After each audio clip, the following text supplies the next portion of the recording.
Their parents were returned to the same facilities they left just hours before, but their children were gone. Imagine that horror. Imagine the horror of a parent coming back hours later and suddenly their children gone.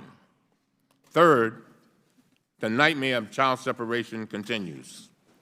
Hundreds of additional children have been separated from their parents since a court ordered an end to the administration's, quote, zero tolerance, unquote, policy more than a year ago.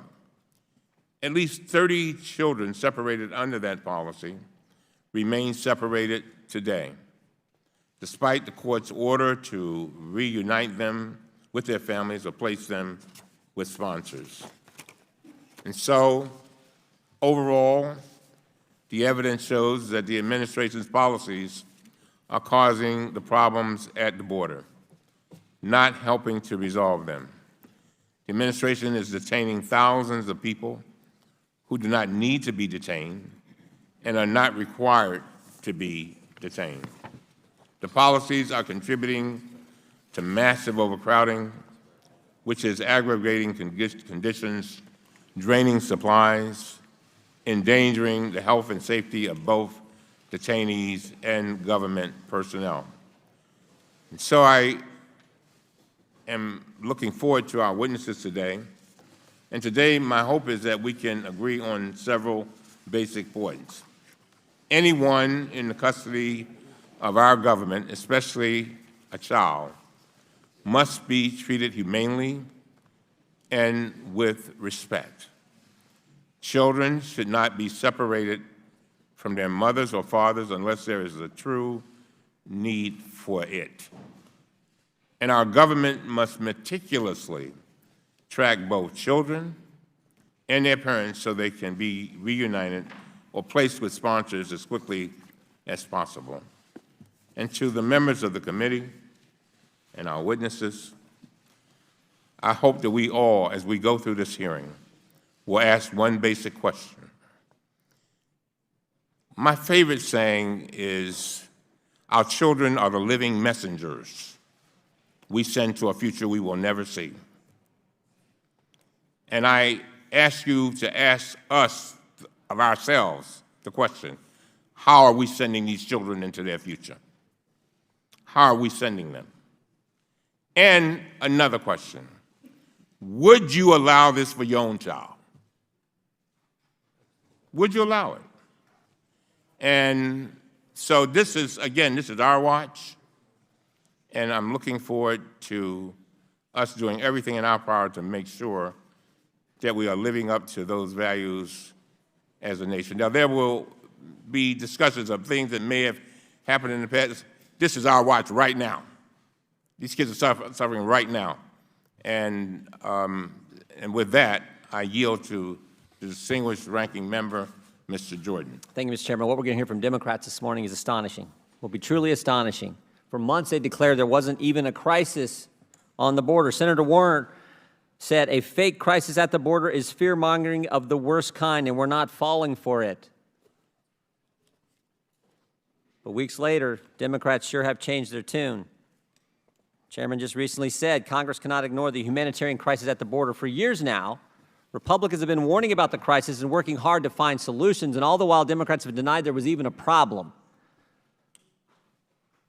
This is not about politics. It's always been about preserving the integrity of our border and preventing the humanitarian crisis that we are all now witnessing. Democrats are in charge here. They set the agenda. The chairman could have had this hearing on a border crisis in January. He could have had one in February or March or April. Instead, prioritize political hearings like the hearing, like the hearing we first had, Michael Cohen, months and months ago. Think about this. The President made his emergency supplemental request only 2 days after that hearing. We knew even then that it was urgent. Instead of giving a platform to a convicted felon, we could have come here to address the border crisis. Only now the situation has reached the point that Democrats cannot ignore it. They finally decided to acknowledge that there is, in fact, a real crisis on the border. After months of the problem being pointed out and urgent calls for more funding, it wasn't until just before the July 4th recess that the House Democrats finally agreed, after waiting 8 weeks, finally agreed for the pass the $4.6 billion supplemental emergency funding bill to provide some of the resources needed at the border. And despite the size and scope of the crisis, even this funding bill was not supported by many of the Democrats, including some testifying today. Once again, they would rather play politics with the border than work on solutions. They've now gone from denying that there is a crisis to accusing those working to stop it, our border agents, of actually creating a culture of cruelty, as some have said. Just yesterday, the chairman of the House Judiciary Committee gratuitously and erroneously accused our Border Patrol agents of committing negligent homicide. I was in the hearing when he said it. The reality is that our border agents are working tirelessly on the crisis, which they did not create, and are lacking funding and resources from the very Democrats who are attacking them. You can't vote against funding for a crisis, and then, fiscal year 2019, more than 688,000 illegal aliens, including nearly 133,000 in May of 2019 alone, were apprehended between ports of entry along the southwest border, an increase of 80,000 since October of 2018. And while historically most immigrants were single adult males, 72% of all border enforcement actions in the last month were directed to unaccompanied alien children and family units. Fabricating stories of cruelty and besmirching the hardworking civil servants who are protecting the border and providing humanitarian assistance does nothing to help solve the problem. Putting a Band-Aid over the border crisis like we did 2 weeks ago does not fix the root causes. Democrats are serious about solving the border crisis, and let's address the Flores settlement agreement.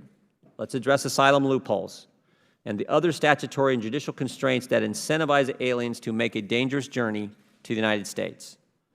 Most of all, they must stop obstructing the border security wall. This is one of the greatest challenges of our time, and as we all know, it's getting worse by the day. Hope the Democrats will stop their obsession with attacking the president and actually work collaboratively to fix this crisis. And Mr. Chairman, I look forward to hearing from our witnesses. I appreciate the fact that even though initially we were going to have just the Democrats, you were allowed Republican witnesses from border states to participate in the first panel as well. And with that, I yield back. Thank you very much. Let me very quickly preliminarily explain to the committee how this came about. Ms. Tlaib, Ms.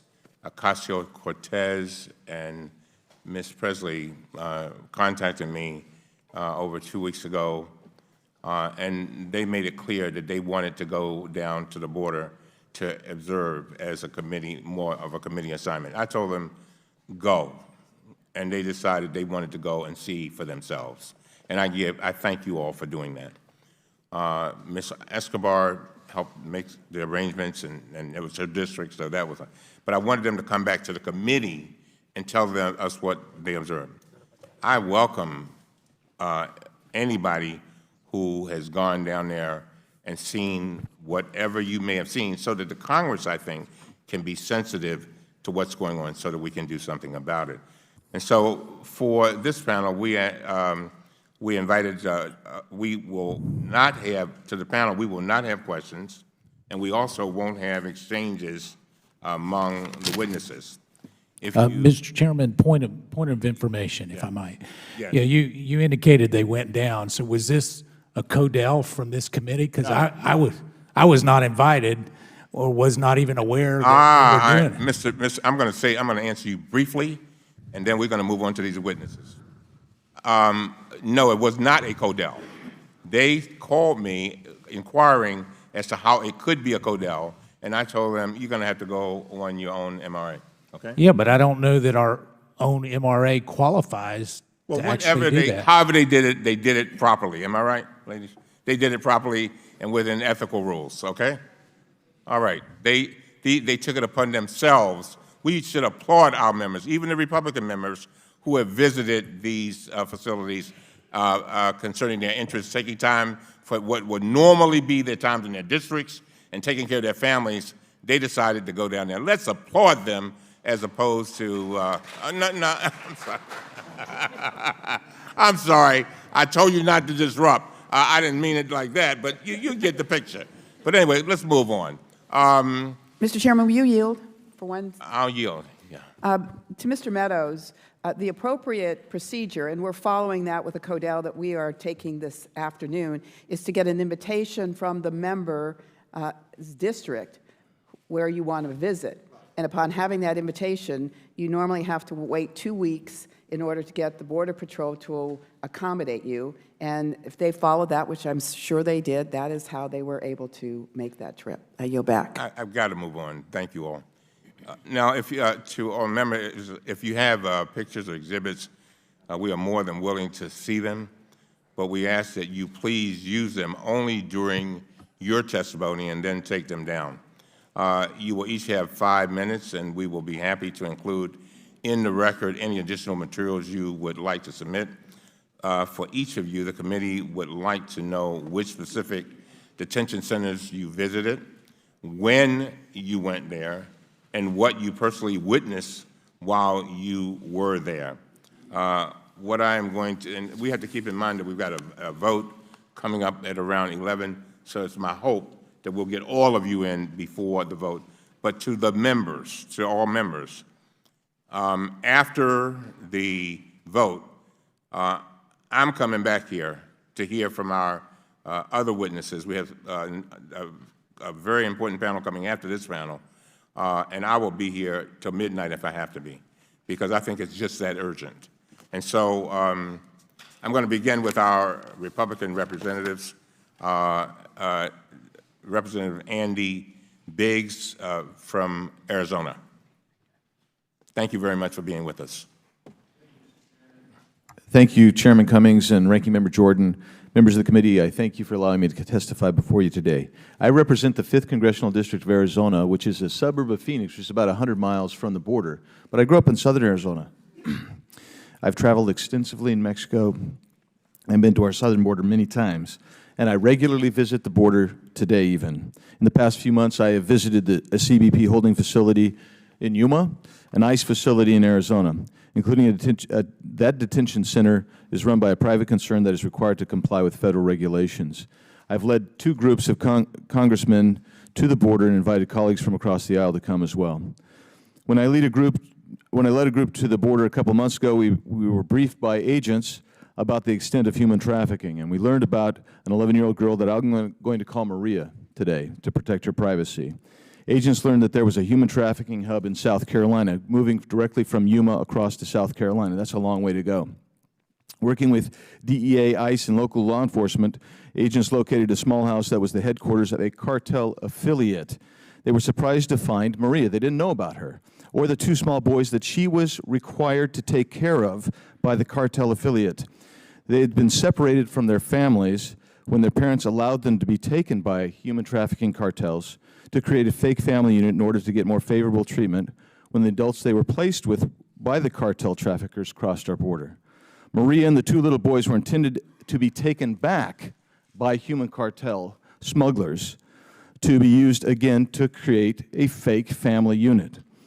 I asked how many similar trafficking rings exist in the United States and was told that there are hundreds all over the country. And this impacts tens of thousands of children who are given over to cartels and human traffickers by their parents to be used to facilitate human trafficking. I also think of Benito. Again, I changed his name. He was a 5-year-old little boy left in the desert by human traffickers who was found by CBP agents and was given emergency life-saving treatment. I've watched videos of agents rescuing sick or dying individuals in the desert or drowning in the Rio Grande who were saved at risk to the life and limb of the agents. Most of the time today by agents is no longer spent in securing the border, but is actually spent on humanitarian endeavors and actually trying to take care of children.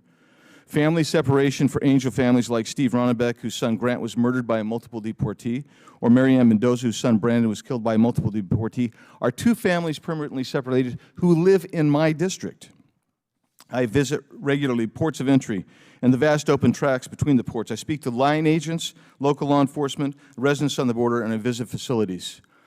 When our group visited the holding facility in Yuma, designed to hold a maximum of 250 people for only up to 12 hours for processing, I was shocked to see more than 3 times that many people there.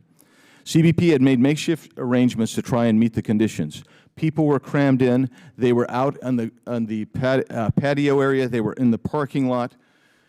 They were given mats to sleep on. We came back and we put in special orders. We did various statements urging immediate help from our colleagues to the CBP and thousands of people crossing our border who were voluntarily surrendering themselves to the agents. We warned the difficulties that would be exacerbated if immediate relief was not undertaken. Months ago, while many of my colleagues were claiming that the border situation was a manufactured crisis, we were urging immediate action because the circumstances were horrible. They were overcrowded. They were horrible. There was clean water. There still is clean water. There was food. There was sanitary supplies. There was bedding supplied. But it was rudimentary. We needed help then. And now to refer to these folks who are doing their best dealing with a horrible situation. At that time, remember, Yuma was transferring 130 people a day to overcrowded ICE facilities. They were releasing 120 a day into the community. But when you're catching or apprehending or people surrendering at the turn of 4,500, you don't have enough supplies. You don't have enough facilities. It is a crisis. It is real. And we do not get anywhere by blaming the people who are doing their best to help these people. We need to look in the mirror. We need to make the changes. We need to provide the funding necessary to get this done. Calling these Auschwitz-style concentration camps, or is indicating that these people that are trying to enforce the law are somehow Nazi-type war criminals. Or yesterday we heard they were child abusers. That doesn't help solve the problem. It's a real problem. We need to solve it. We can do it. We have to do it. Thank you very much. Representative Cloud.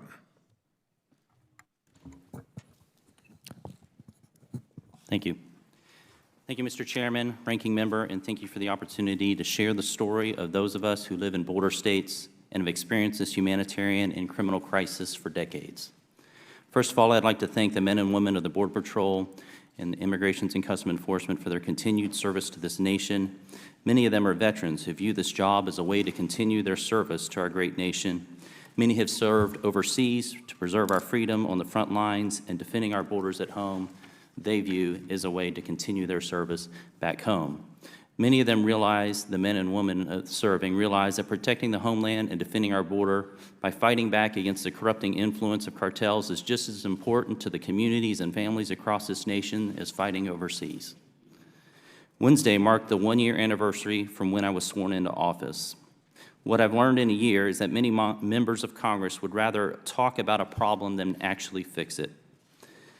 Thankfully, the President has made this a priority, and it's past time for Congress to do the same. I cannot understand why we would allow this problem to continue when we know what would help to fix it. Close the asylum loopholes cartels use to exploit people, fix the Flores settlement so that we can ensure families remain together, and many other situations or circumstances or solutions that are been presented before. Shortly after I was sworn in, I visited the Texas border, not for the first time, and was asked by Border Patrol what would be a win. And they told me situational awareness. That was in August of last year when 16,744 migrants were apprehended by the RGV sector. In June of this year, that number has nearly tripled. There were 43,197 apprehensions in that sector alone. Our current border facilities are not designed to handle these current numbers. Border Patrol and ICE are doing the best they can with extremely limited resources that we have given them. They understand they don't have the tools and resources they need to even begin thinking about mitigating the influence cartels have in our nation because Border Patrol is undermanned and underfunded, and Congress has done nothing to help. During our visit just a few weeks ago, the phrase I heard over and over is, "There is no end in sight." The southern part of Texas's 27th Congressional District, the district I'm proud to represent, is roughly 2 hours from the U.S.-Mexican border town of McAllen, Texas. If fixing this crisis had been left up to Texas, we would have done it several years ago. Widely recognized as the fatal funnel, two major interstates, US 281 and US 77, come up from Mexico and feed right through our district. Why is it called the fatal funnel? Time magazine ran a story in May of 2015 titled "The Border Corridor of Death Along America's Second Border." Customs and Border Protection even warns in their website, if you're traveling on highways US 281 and US 77, please be cautious of your surroundings as smuggling activity runs rampant. Or take the Houston HIDTA 2018 threat assessment that's filled with examples of drug and human smuggling conducted by the Gulf and Los Zetas cartels through the district and surrounding area. Or take the story of 19 migrants who were found dead in the back of a tractor-trailer truck 10 minutes from my house in Victoria. They died in a tractor-trailer truck in the sweltering heat. Authorities found a 5-year-old boy who had died in his father's arms. Deputy Chief Roy Boyd of Victoria County Sheriff Office says that gangs are moving more and more into slave trade now because of how profitable it is. While a kilo of cocaine or any drug can be sold once, human beings can be sold numerous times every day. Boyd says that these migrants are being sold into slavery, both sex slavery and labor. The RAND Corporation recently published a study that said, we found the revenues from smuggling migrants from El Salvador, Guatemala, and Honduras combined could have ranged from a total of about $200 million to a total of about $2.3 billion in 2017. Let's let that sink in when we consider the resources we're giving to our resources at the border. Congress is allowing these cartels to massively profit because we refuse to close off the avenues they are using to smuggle migrants. This is not just these gut-wrenching stories either. At the end of May, I, along with Representatives Grothman and Heiss, went to the border. We were briefed by Border Patrol on who and what is coming across the border. We were joined by my friend Hector Garcia and the National Border Patrol Council on a ride-along through the night to see how these fine men and women at the Border Patrol use the meager resources they have to prioritize life, provide for these migrants, and defend our country. We visited a ranch where we heard stories of those who live on the ranch are fearful for their own lives because of the number of the cartel members smuggling through their own property. They're afraid to walk their own land. The manager of that ranch said his wife cannot go on a walk or run around the property without the dog and a gun. Cartels cut chains and locks, bust through fences with their trucks, use private property to avoid stations. Somehow, these are the stories that the media fails to report, but sadly what's become normal for the people of South Texas. Let me leave you with this story I've shared before, but it's worth sharing. I visited an unaccompanied minor facility. There were a number of young ladies there, about a couple hundred. I asked them about the care and what these young ladies had been through. They said about 40% of them have been sexually abused along the journey.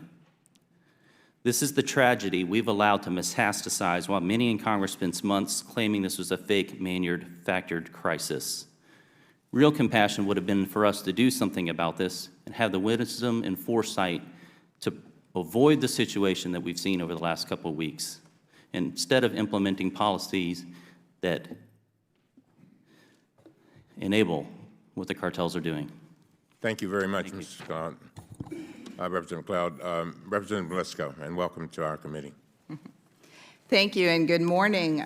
You know, I don't know if I should be jealous with all the pictures being taken over my colleagues or not, but it's a good morning, and Chairman Cummings, Ranking Member Jordan, and members of Congress, thank you for giving us this opportunity.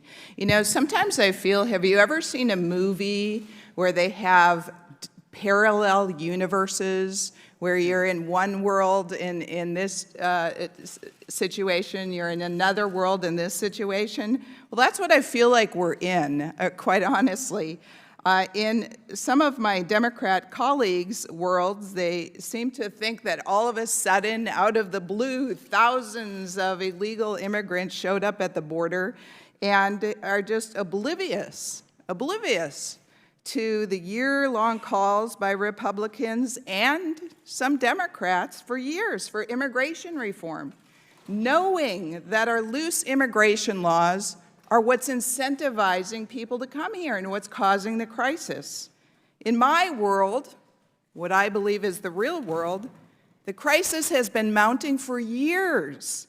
And people like me have sounded the alarm for years, over and over and over again, and tried to enact legislation to fix it. But unfortunately, many of my Democratic colleagues have fought me over and over again at every turn. I'm from Arizona. I'm from a border state. I don't live in a state thousands of miles away, so we've been living this for many, many years. And I used to serve in the state Senate and the state House. And I was a co-sponsor, along with my colleague, Representative Biggs, on SB 1070. Because we knew, we were there, we were on the ground, and we knew that the immigration laws were not being enforced. And we thought, okay, well, let's have the state try to enforce it. Well, we were fought at every turn by every of my Democrat colleagues there and the president. In my Democrat friends' world, the crisis at the border, they say, was manufactured. We heard it for months. In January, Speaker Pelosi and Schumer said it was a manufactured crisis. House Democrat Whip laughed when asked if there was a crisis at the border and said, absolutely not. 38 freshman Democrats sent a letter to Senator Majority Leader McConnell requesting that Congress end this manufactured crisis. Democrat Homeland Security Committee Chairman tweeted, "The president has manufactured a humanitarian crisis." In my world, President Trump and Republicans have been sounding the alarm for years. I mean, my goodness, we're going to have over 1 million illegal immigrants that we apprehend. That's more than one congressional district a year. And the pounds, even in Yuma, Arizona, just recently, hundreds of pounds of meth.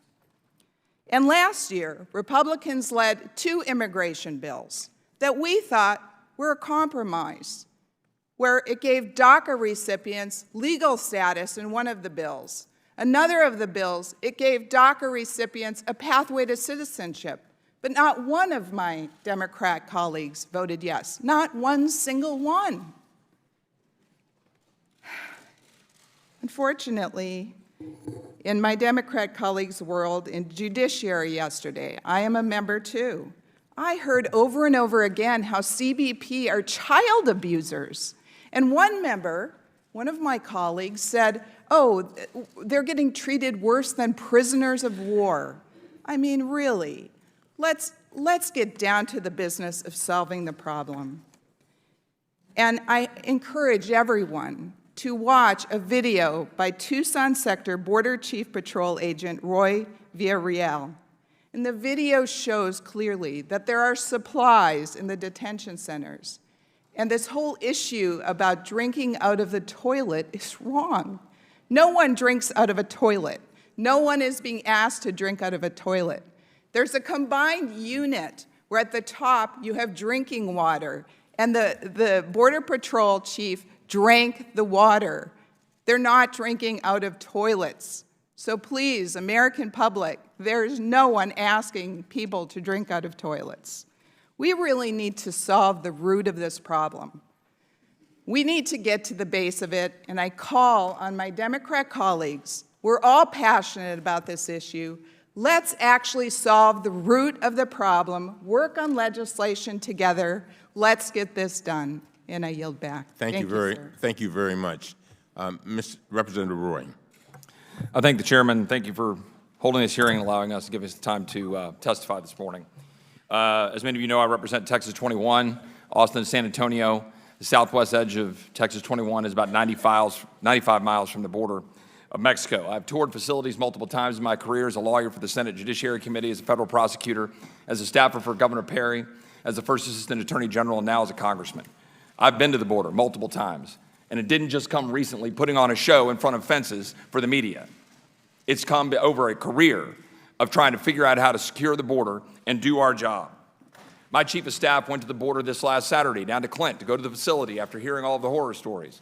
My chief of staff had a very different experience in terms of what he saw, in terms of the cleanliness of facilities, in terms of Border Patrol trying to do its job, trying to make sure that people are taken care of after a long, hard journey through Mexico, making sure they do have potable water, including having water containers right outside the very cells where we were told that they didn't have water to drink, having the toothpaste, the food, the diapers, the things that are necessary to take care of people after a long, hard journey, while this body has failed to secure the border and created the very magnet that is causing these migrants to come through and be abused by cartels, while this body cowardly sits in the corner doing nothing about it. The untold stories that are going on by cartels. These are the stories. At certain station, gangs boarded the trains and demanded a toll. The rate was $100 per station. They threatened us. They said they would hold us until we could call a relative to arrange to pay. If you couldn't pay, they would throw you off the roof. Johnny was separated from his family on the train, and it's unclear what happened to his wife and children. Just 2 weeks ago, a 19-year-old woman fell from one of these trains in Tacotapal, Mexico, killing her. The train stopped near the Tabasco state town, and the woman hopped off to buy some cheese-stuffed rolls, and when the train crowded with migrants began to move again, she hustled to climb her back aboard. But the train suddenly stopped. She lost her grip and fell beneath its wheels. It dragged her 100 yards before jerking forward again in a thunder of shuddering steel. Coyotes take advantage of our system, leading women and children to the border, while along the journey, 1 in 3 women are sexually assaulted. This is the reality of what's happening between the Northern Triangle and Texas. This is what is happening because we refuse to do our job. What about Border Patrol? Sergio Tinoco was born into poverty in South Texas, as his mother remained in Mexico and he was forced to work hard labor on a farm to support himself. He served in our military for 10 years and then became a Border Patrol agent protecting the land in which he grew up in the Rio Grande Valley. He wanted this comment to be told. Quote, "The last thing this son of Mexican immigrants expected was to be compared to Nazis by America's elites for serving his nation and protecting our dangerous border." He said, "Our agents are just completely overwhelmed. They are exhausted. Not only are they exhausted out in the field, exhausted inside the stations processing, they are exhausted with all of the rhetoric that's coming down through the media and this Congress. Our own congressional leaders are vilifying our agents. These are the people holding America's front line." Add to these thoughts, and this is an article that Sergio Tinoco wrote that appeared July 5th, 2019. Add to these thoughts an exhausting 10-hour shift of seeing hundreds of illegal immigrants at the facility you work in and out in the field at temperatures over 100 degrees. Add a countless amount of mothers and fathers telling the agent that their child is sick and needs attention. Add being in a facility that can only hold 300 detainees but is currently holding 1,200, all waiting to be processed and released because of the immigration loopholes that brought them here in the first place. More so, add having just rescued a mother and child from drowning in the Rio Grande, caring for an infant after being stung by a swarm of bees in the high brush at the area where they entered the country illegally. Add the memory of finding a decomposing dead individual who was left behind by the ruthless smuggler because of an injury or exhaustion. A Border Patrol agent should be going home at the end of shift to decompress and leave all these matters behind at the workplace. Those things will be waiting for the agent again tomorrow. There will be another daring rescue, another small caravan of over 1,000 individuals to deal with and try to fit into an already overcrowded facility. There will be another set of individuals or kids requiring medical attention, which the agents will tend to. But now, with comments such as these, the Border Patrol agent must go home and hear about how their families, I've also heard those comments depicting mom or dad as a murderer of kids and their parents, how mom or dad are running gas chambers to kill all the illegal immigrants. The fact is, both parties have failed. The GOP all too often want to stand at the Rio Grande with a no trespassing sign while winking at immigrants and with a help wanted sign in the other. Meanwhile, my Democrat colleagues prefer to stand in front of chain link fences next to an empty parking lot while making up hyperbole for clicks, Twitter followers, and cynical politics. There is a path to fix this. Take out the cartels. Recognize that they're terrorist organizations. Fix our asylum laws to be welcoming but not tragically abused by cartels. End catch and release and give ICE the resources to do their jobs. President Obama sent up a bill for $760 million for ICE. Why were we not funding ICE so that we have a place to be able to put people when they come through Border Patrol? It is time for action. This Texan is not going to sit by and watch his state and Texas communities get overrun and abused because the cowards of the swamp sit idly by and cynically fail to do their job. Thank you very much. Ms. Escobar, Representative Escobar, let me say this before you go on. I want to thank you for working so closely with us to make this hearing happen, and I really appreciate you very much. Thank you. You may go forward. Chairman Cummings, Ranking Member Jordan, members of the committee, thank you for calling this hearing and for the privilege of testifying before you today. I am proud to live not near, but on the U.S.-Mexico border in El Paso, Texas, a community that has long been safe and secure, a modern-day Ellis Island. For 7 months, my office has facilitated delegation visits to El Paso, 10 so far and more to come, and I'm grateful for all of those who've been able to or will soon join us to bear witness to what is happening at the hands of the U.S. government. There is no doubt that the increasing number of migrants at our southern border has presented a challenge. Unfortunately, in the last 2 years, our country has failed to live up to our founding values when addressing that challenge. Before I focus on what our government is doing, let me tell you what my community is doing. For years, but especially in this last year, El Paso has stepped up, helping feed, shelter, and offer hospitality to thousands of migrant families released by DHS week after week. My community, with a fraction of the resources available to the federal government, has responded more strategically, thoughtfully, and compassionately than the federal government has. El Paso knows that this is not a matter of resources, but a matter of will. El Paso has had to stand up shelters on a moment's notice, transport hundreds of migrants daily using only volunteers, and we've opened our wallets and our hearts to ensure that every one of those vulnerable souls has a clean, safe place to stay once out of custody. El Paso made the choice to employ compassion and goodwill. And then we have the choice that our government has made. Our government, at the hands of this administration, has exhibited an incompetence and cruelty that has created a human rights crisis in our own country. Under the Trump administration, border communities have borne witness to the deaths of at least 6 children in government custody since September. Family separation, a practice called illegal by the United Nations, one which, according to the American Academy of Pediatrics, inflicts deep, lifelong trauma. A policy so heinous that the sound of a weeping child secretly recorded in a detention facility moved even some of the most hardline anti-immigrant Americans. El Paso was the testing ground for child separation, a policy that continues to this day. We've seen severe overcrowding in Border Patrol processing centers that is so inhumane that the DHS Office of the Inspector General described it as dangerous because it represents an immediate risk to agents and migrants alike. We've seen conditions that dehumanize migrants, stripping them of their dignity, sending good agents into states of despondency, giving cover to bad agents who abuse their authority.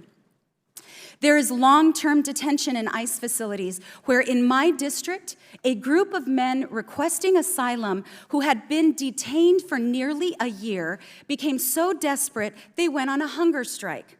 They were force-fed and hydrated through tubes that were placed down their nose. Speaking through their pain and their bloodied tubes, they told me they would rather die in America than be sent back to India. We've seen migrant protection protocols. It's the administration's practice of sending legal asylum seekers into another country as they await their hearing, a violation of due process that puts vulnerable populations in danger. In one case, a woman had warned CBP about the danger she faced in Ciudad Juarez, was sent back to Mexico where she was kidnapped and brutally gang raped. My district is ground zero for these atrocities. And because my office inquires about these cases, in line with my oversight responsibilities, I have become a target. These policies have created the humanitarian crisis and a moral one. I commend colleagues who've worked to address these issues, from Congresswoman Lofgren focusing on the root causes, to Congressman Raul Ruiz, who's focused on medical standards for migrants in CBP custody. I, too, have legislation that will be coming up shortly, H.R. 2203, the Homeland Security Improvement Act, which would increase accountability and transparency at DHS so that these conditions, these deaths, these abuses can be relegated to a dark moment in history. This is not about resources, and to prove it, one only needs to look at what El Paso, Texas has done without any. This is about having the will to treat people with dignity. We have the power to change this. Do we have the will? Thank you. Thank you very much, Ms. Ocasio-Cortez. Mr. Chair, I would like to be sworn in. I'm sorry? I would like to be sworn in. Oh, all right. We usually don't require a swearing in, but you want to be sworn in? Fine. Yes. All right. Okay. Do you stand up, please. Do you swear or affirm that the testimony you are about to give is the truth, the whole truth, and nothing but the truth, so help you God? I do. You may be seated. Let the record reflect that Ms. Ocasio-Cortez answered in the affirmative. You may proceed. Good morning, Chairman Cummings, Ranking Member Jordan, and distinguished members of this committee. When I was asked to testify today, I frankly didn't know where to begin after our visit to the border. Much has been made about the fact that we have said that this is a manufactured crisis. And in many ways, it is manufactured in that it is wholly unnecessary. It is unnecessary to separate children from their families. It is unnecessary to have a policy to detain innocent women and families that have harmed no person and are legally seeking asylum in the United States of America. It is unnecessary to have a policy that calls children unaccompanied when they arrive with older brothers, sisters, and grandparents and treat them no differently than human traffickers. And in speaking of trafficking, it is completely unnecessary for this administration to choose to implement policies like metering and so-called remain in Mexico policies that dump innocent people in dangerous territories that puts them right in the crosshairs of human traffickers, right for picking. This is a manufactured crisis because the cruelty is manufactured. This is a manufactured crisis because there is no need for us to do this. There's no need for us to overcrowd and to detain and under-resource. There is no need for us to arrest innocent people and treat them no differently than criminals when they are pursuing their basic human rights.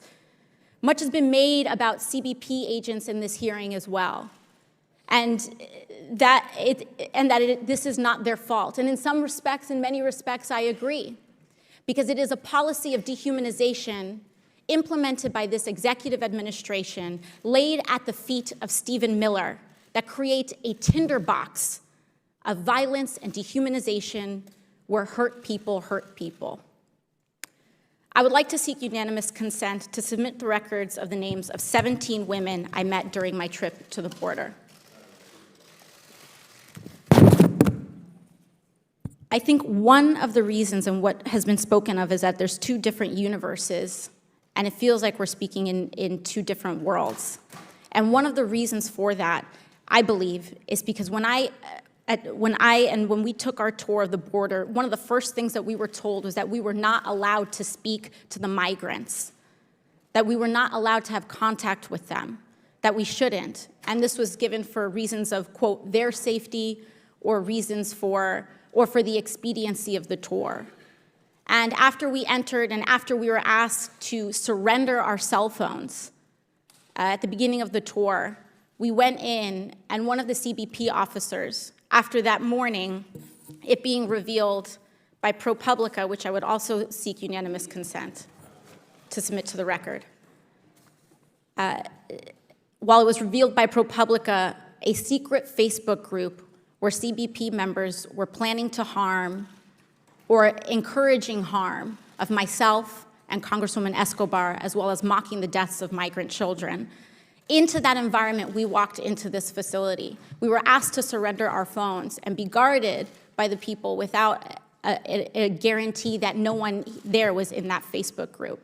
We went in, and one of the officers attempted to sneak a photograph of myself and other congressional members. And at that point, we asked to enter one of the cells. We were allowed to speak to the women, and these are the women that we spoke to. It's their handwriting. And while we are being asked to speak only to officers, we are not getting the accounts of migrants, of their treatment, of what they are experiencing. And so when these women tell me that they were put into a cell and that their sink was not working, and we tested the sink ourselves, and the sink was not working, and they were told to drink out of a toilet bowl, I believed them. I believed these women. I believed the canker sores that I saw in their mouths because they were only allowed to be fed unnutritious food. I believed them when they said they were sleeping on concrete floors for 2 months. I believed them. And what was worse about this, Mr. Chairman, was the fact that there were American flags hanging all over these facilities, that children were being separated from their parents in front of an American flag, that women were being called these names under an American flag. We cannot allow for this.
Representative Green, who is a medical doctor, just told me she'll be okay.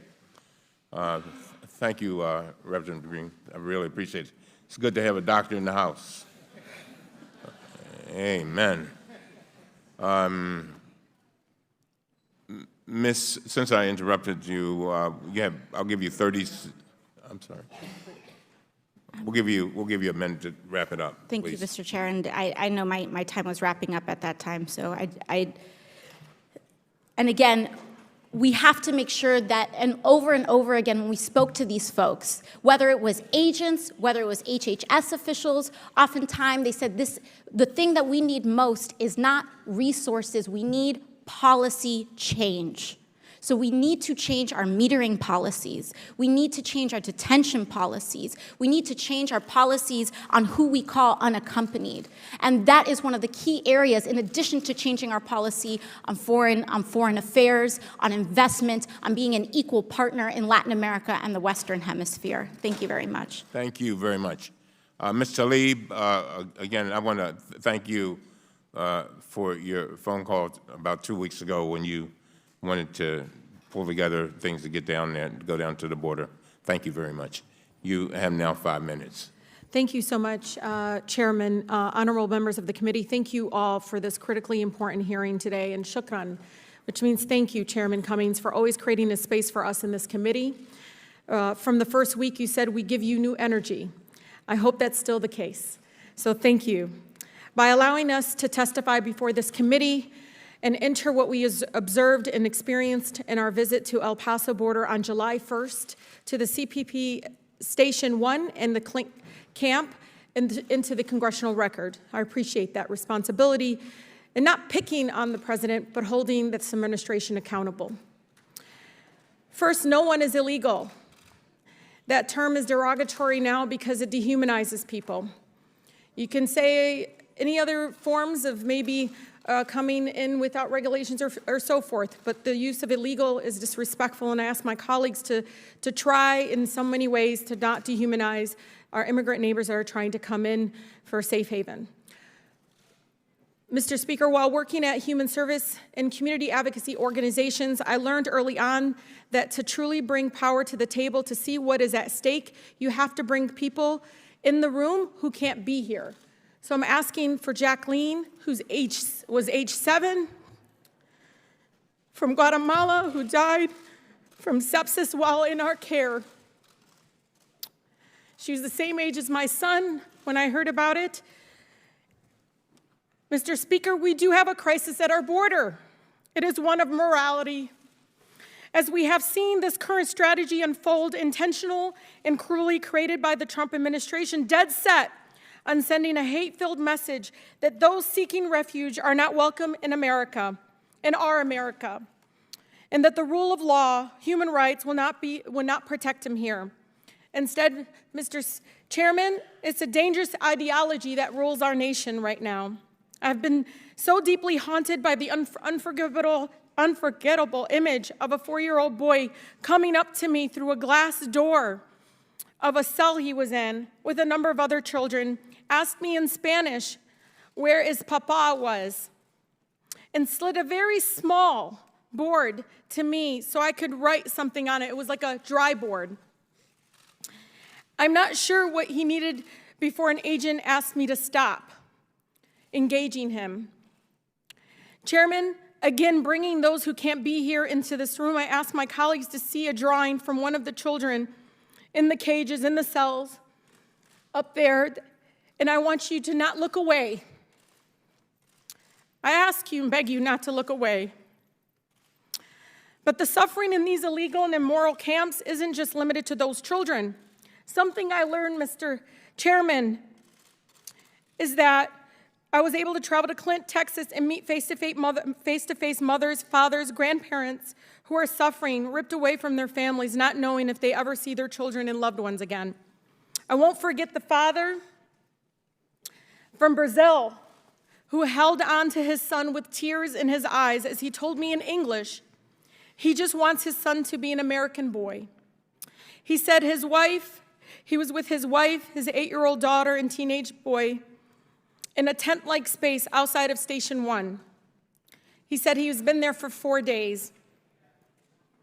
I won't forget Daisy, the grandmother who had a red ribbon on her wrist with the name of the medication she needs, who said she had been in detention for 40 days, and she hadn't seen her grandson, who was mentally impaired, since being separated from him when they arrived.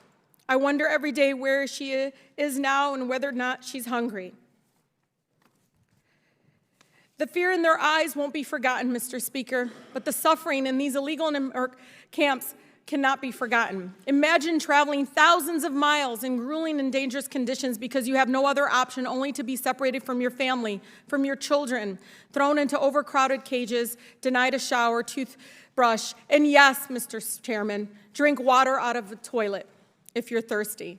Now imagine doing that while pregnant. In Clint, I met Betty's, a woman pregnant with her first child.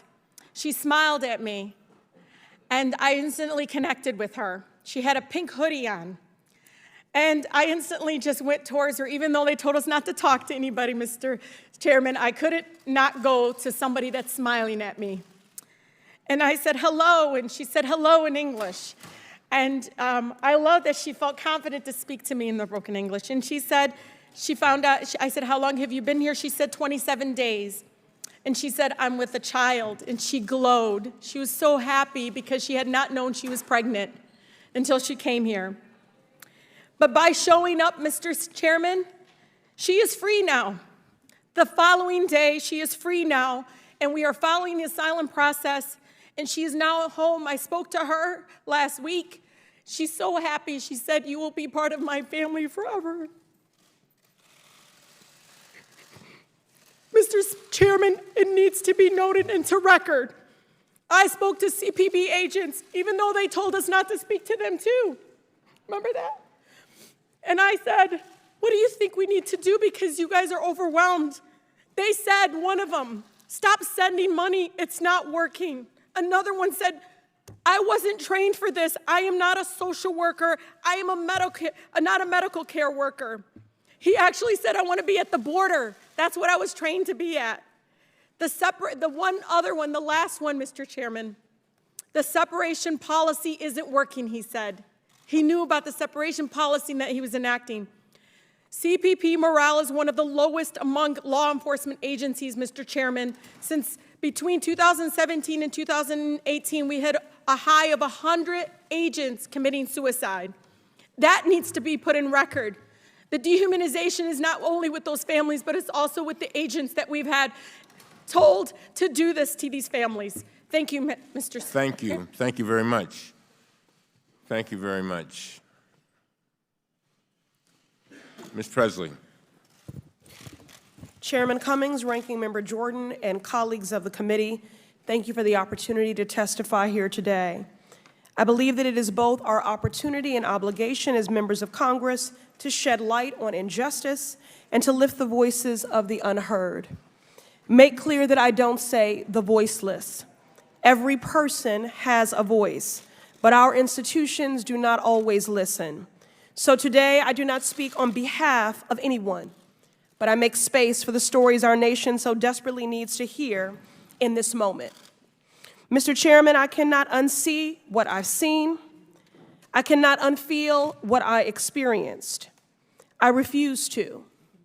Although admittedly it robs me of sleep and peace of mind, but that pales in comparison to the pain felt by families that have been robbed of their liberty, their legal rights, and their dignity, and some even the lives of their babies. During our stop at the El Paso Border Patrol facility, I pressed my hand to a plexiglass window. I met the gazes of several women on the other side. Their shoulders were slumped, their clothes filthy, their eyes vacant. I turned to a Border Patrol officer and asked, "What is the temperature in this room?" The officer responded, "I do not know." I then asked how they set the temperatures in the room. He mumbled again, he did not know. Mr. Chairman, on the day of our visit, it was a sweltering 103 degrees in El Paso. "What's the heat index at which you bring folks indoors?" I inquired. Border Patrol responded with no answer. The most basic of questions about the care and welfare of those held in the custody of our government were either dismissed or met with a non-answer, affirming what we know. This agency was never built, never designed, never trained for the care and keeping of families.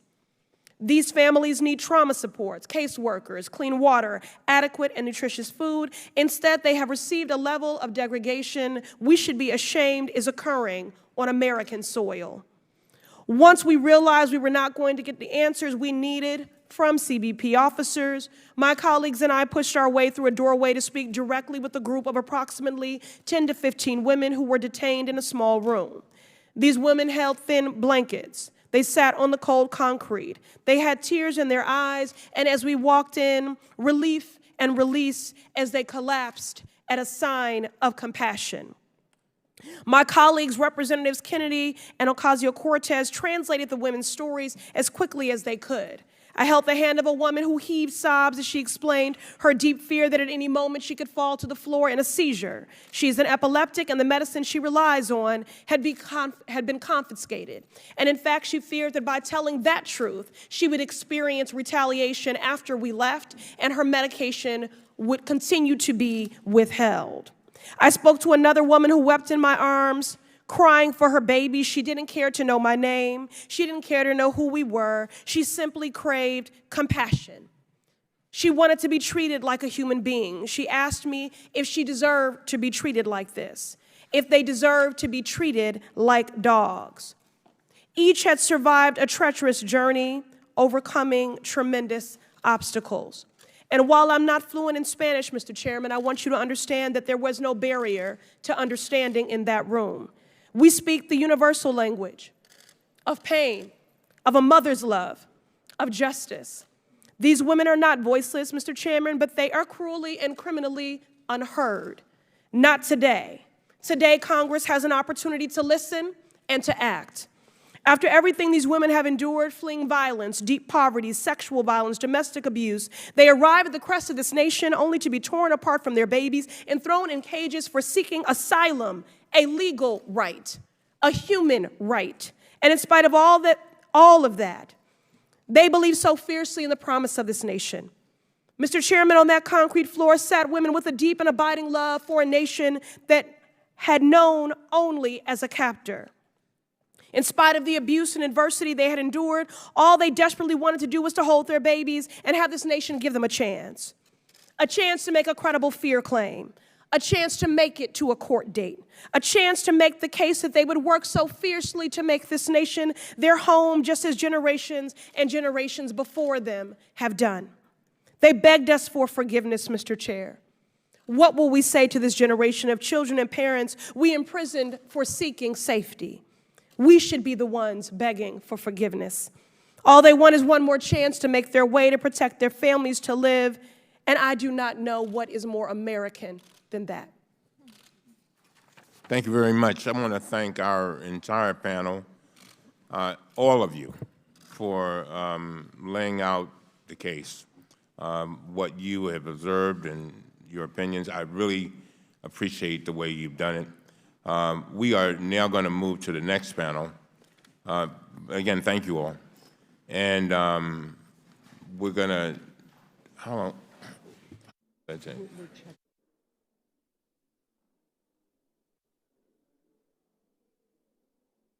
Panel includes the independent inspector panel.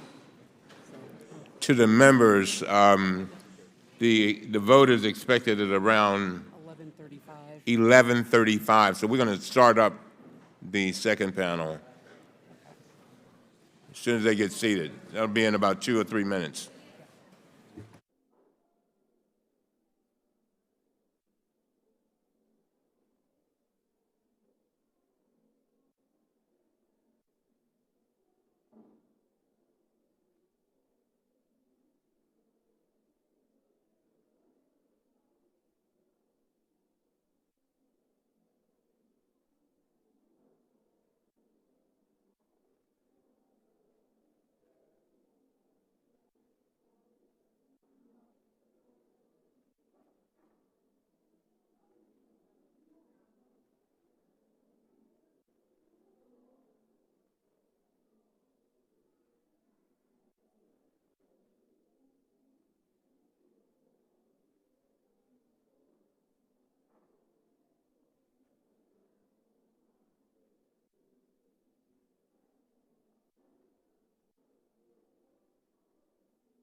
sorry. Where's my language?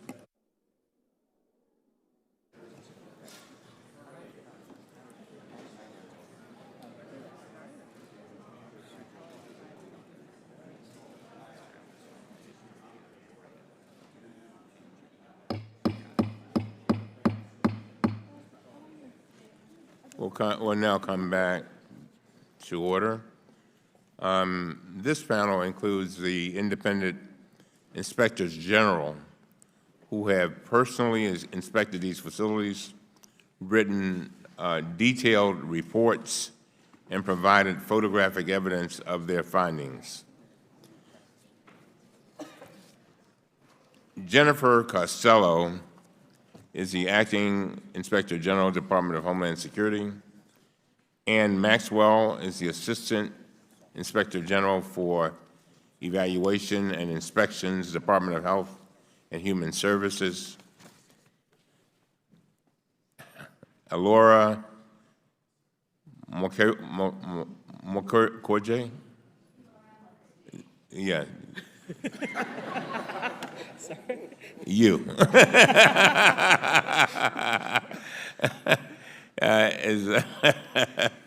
Is a law professor at the Jerome L. Green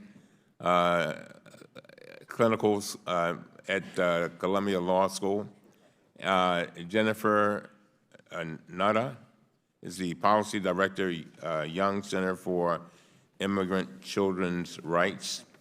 Thomas D. Homan, he's former Acting Director, U.S. Immigration and Customs Enforcement. If you would all please rise and raise your right hand, I will begin to swear you in. Do you affirm do you swear or affirm that the testimony you're about to give is the truth, the whole truth, and nothing but the truth, so help you God?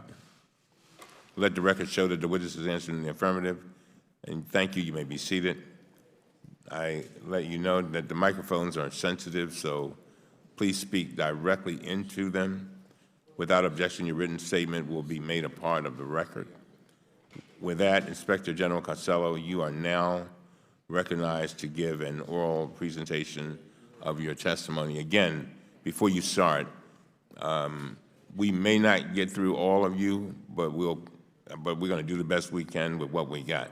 And each of you have 5 minutes, and I'm begging you to stay within the 5 minutes because this is a getaway day for a lot of our members, and so this we got a lot to do today. All right. Ms. Costello. Thank you. Chairman Cummings, Ranking Member Jordan, and members of the committee, thank you for inviting me here today to discuss our recent work related to conditions at Customs and Border Protection holding facilities along the southern border. My testimony today will focus on the dangerous overcrowding and prolonged detention recently observed by DHS OIG inspectors in both the El Paso del Norte Processing Center and facilities in the Rio Grande Valley. These issues pose a serious and imminent threat to the health and safety of both DHS personnel and detainees and require the department's immediate attention and action. DHS OIG conducts unannounced inspections of CBP facilities to evaluate compliance with CBP's transport, escort, detention, and search standards, otherwise known as the TED standards. TED standards govern CBP's interactions with detainees, providing guidance on things like duration of detention, access to medical care, access to food and water, and hygiene. Our inspections enable us to identify instances of noncompliance with TED standards and to propose appropriate corrective action. In doing so, we seek to drive transparency and accountability at the Department of Homeland Security. Although CBP has sometimes struggled complying with standards relating to duration of detention, our recent unannounced inspections revealed a situation far more grievous than those previously encountered by our inspectors. For instance, when our team arrived at the El Paso del Norte Processing Center, they found that the facility, which has a maximum capacity of 125 detainees, had more than 750 detainees on site. The following day, that number increased to 900. We have also observed serious overcrowding among unaccompanied alien children, or UACs, at all the Border Patrol facilities we visited in the Rio Grande Valley.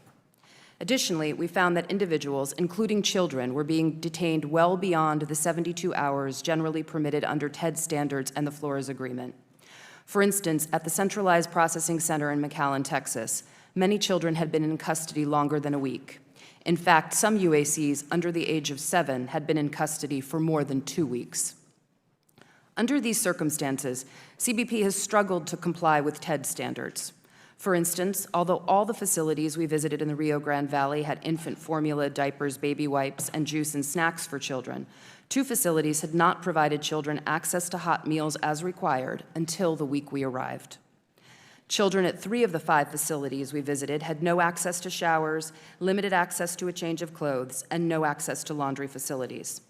Additionally, while Border Patrol tried to provide the least restrictive setting available for children, the limited space for medical isolation resulted in some UACs and families being held in closed cells. Space limitations are also affecting single adults. The lack of space has restricted CBP's ability to separate detainees with infectious diseases such as chickenpox, scabies, and influenza from each other and from other detainees. According to management, these conditions also affect the health of Border Patrol agents who are experiencing high incidence of illness. There is also concern that the overcrowding and prolonged detention may be contributing to rising tensions among detainees.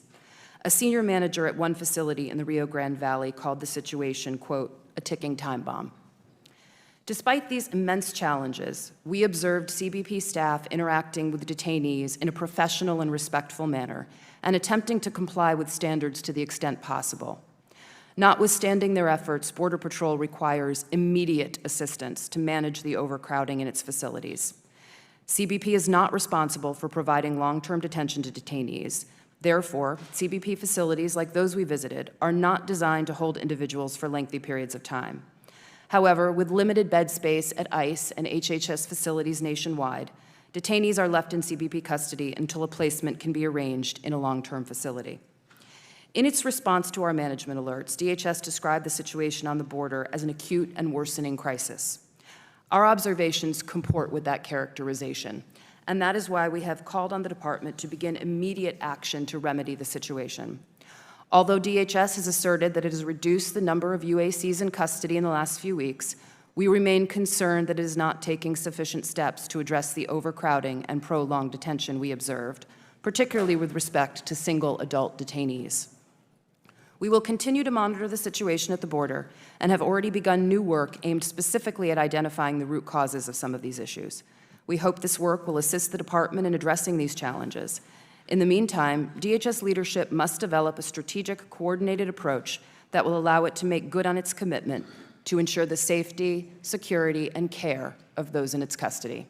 Mr. Chairman, this concludes my prepared statement. I'd be happy to answer any questions you or the committee have. Thank you very much. Ms. Maxwell. Good morning, Chairman Cummings, Ranking Member Jordan, and other distinguished members of the committee.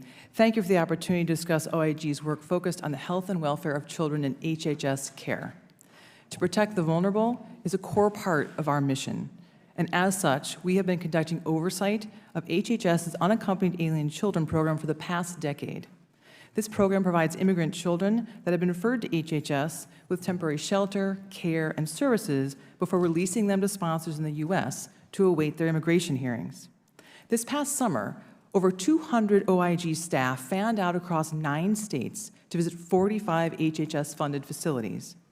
We assessed the challenges that facilities face in keeping children safe and meeting their mental health care needs. We anticipate publishing our results in a series of reports over the next several months, and we look forward to briefing the committee on this work, given your strong commitment and oversight role. In addition to our work addressing health and safety issues, we are also reviewing efforts by HHS to identify and reunify children who were separated by DHS and referred to HHS for care. We released our first report about this topic in January of this year, and the second is with the department now for review and will be issued in the coming months. The focus of my testimony today will be our findings released in January related to the number of children impacted by family separations. At that time, we reported the total number of separated children was unknown, but certainly more than the 2,737 children reported.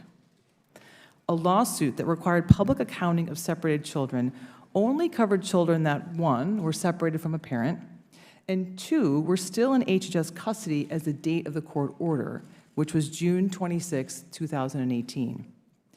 But before that date, HHS had released from its custody other children who had been separated from a parent. In fact, HHS staff observed a significant increase in separated children starting in the summer of 2017. Since the release of our report, the court has expanded the lawsuit, and in response, the government is working to identify children who are separated from a parent dating back to July 1 of 2017. So far, the government has identified an additional 791 children who were potentially separated. It's worth noting that the government initially estimated that this effort to identify these children would take 1 to 2 years. Even the 6 months that the court ultimately granted the government reveals how significant the shortcomings were in the data captured about these children and their families. Judge Chabra noted that detainees' personal property, their money and documents, were better accounted for than their children were. To address these serious shortcomings, HHS has taken steps to improve its ability to identify the children DHS is currently separating and referring to HHS. HHS now flags separated children in its case management system and maintains a tracking spreadsheet that captures information about them. However, concerns remain about the completeness and accuracy of information about these children. HH staff reported that DHS sometimes provides limited information about the reasons for the separations. Of the 118 children we reviewed, DHS reported that 65 were separated because the parent had a criminal history, which could include such crimes as unauthorized use of a vehicle or a prior charge for marijuana possession. In some cases, though, the nature of the criminal history was not specified, even when HHS staff requested more information.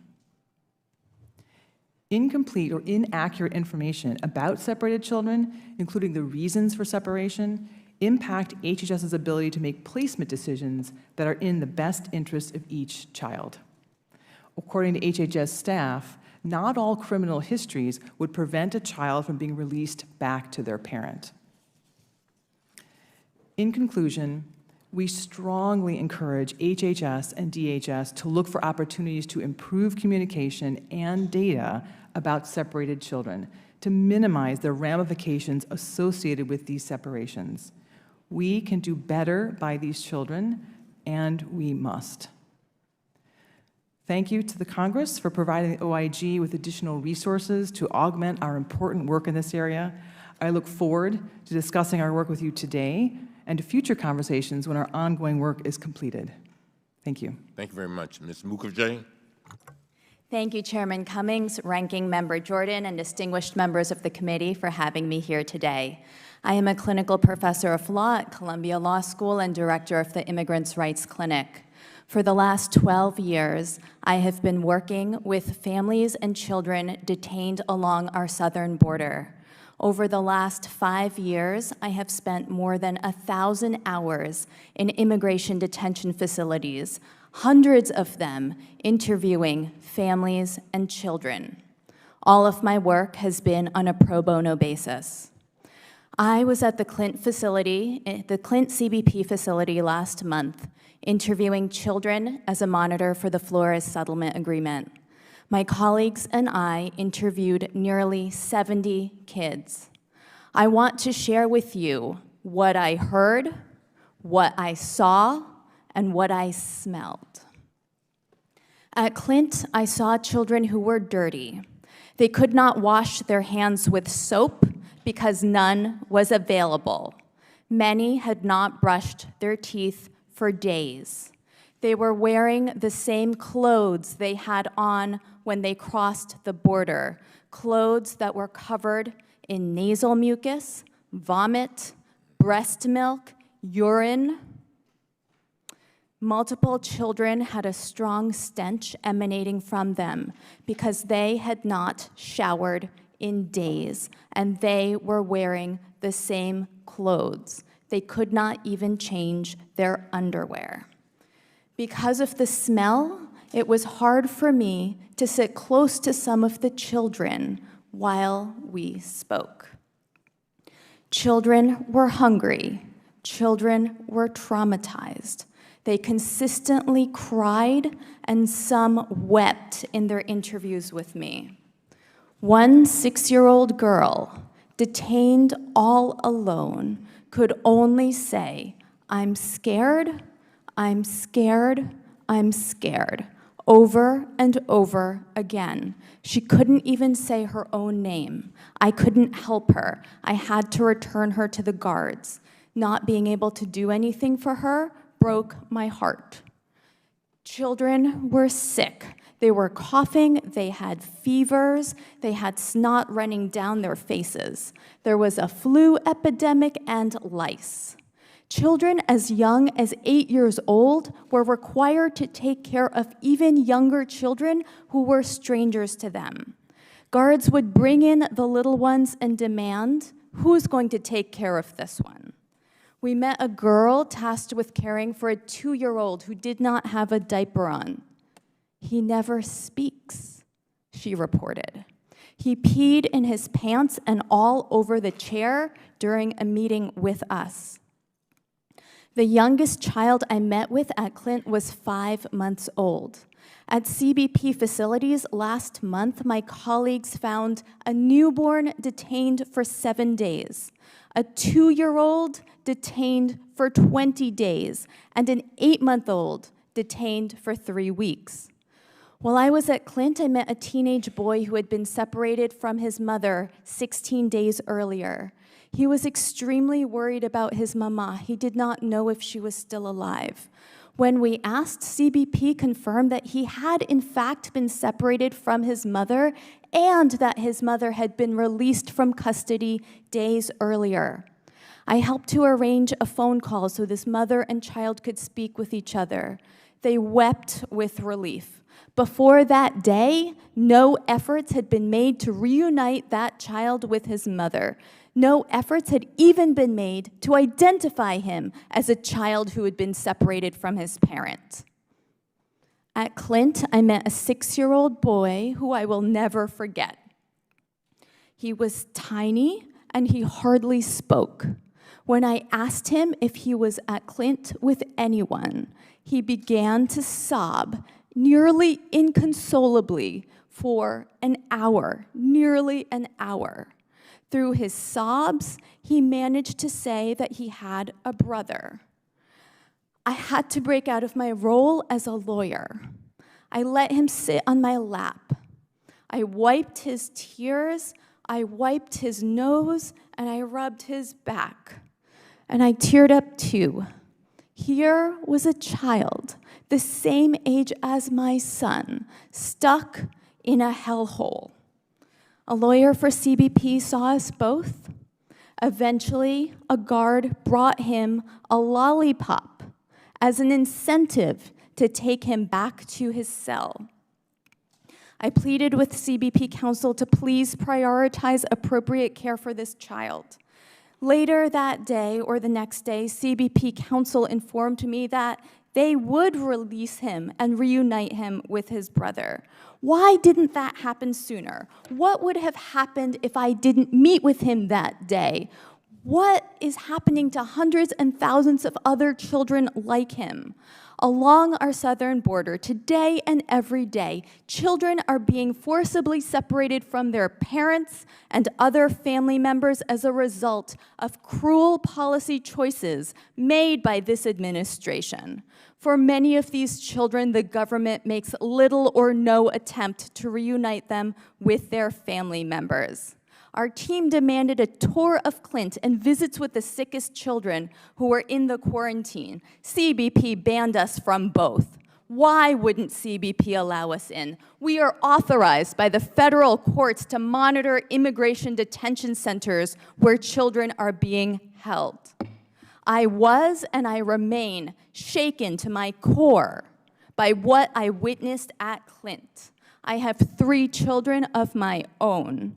They are 3, 6, and 9. I do not have the words to explain to them what is happening to children their age in America right now. Families belong together.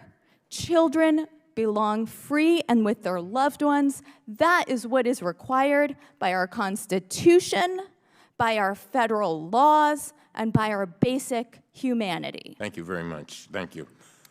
Thank you. This is what we are going to do. We have a vote right now. There are 10 minutes left on the vote, I think. And so what we're going to do is we're going to go into recess. We will reconvene at 1:15. At that time, I'm sorry, this is the way it goes. I mean, we're dealing with urgent situations. I saw you. And then we'll be back at 1:15. Thank you very much. We stand in recess.